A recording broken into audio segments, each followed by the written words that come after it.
Sa February 6, tapos na ang isang taong pagbabawal na maghain ng impeachment complaint laban kay Vice President Sara Duterte na base sa ruling ng Korte Suprema.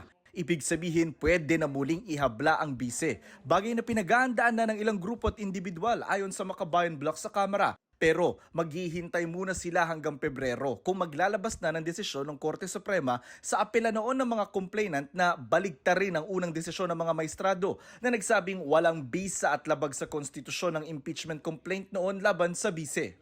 Kung sakaling mag-reconsider ang Supreme Court sa decision niya, di ibig sabihin nito magpapatuloy na yung trial sa Senado. Hindi na kailangang mag-refile. Pero kung sakaling hindi pa lumabas ang desisyon by February, then mag-uusap yung mga complainants at malamang mag-decide na mag-refile.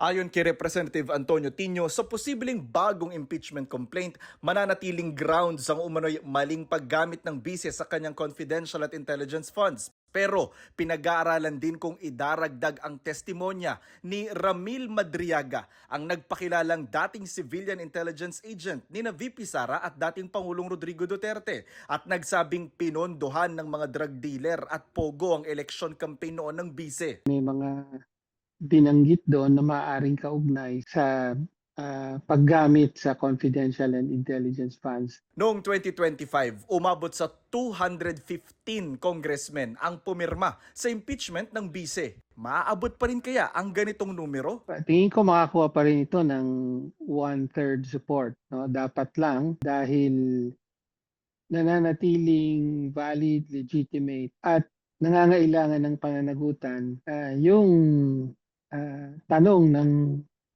mga kababayan natin, no? Anong nangyari doon sa confidential funds? Pero kung hindi na makuha ang 1/3, di ano ba, nagbago na ba ang ihip ng hangin? Sinusubukan pa namin kunin ang panig ni VP Sara. Pero sabi niya noong Desyembre, hindi na niya ito kinagulat at tinawag itong bargaining chip para sa 2026 national budget.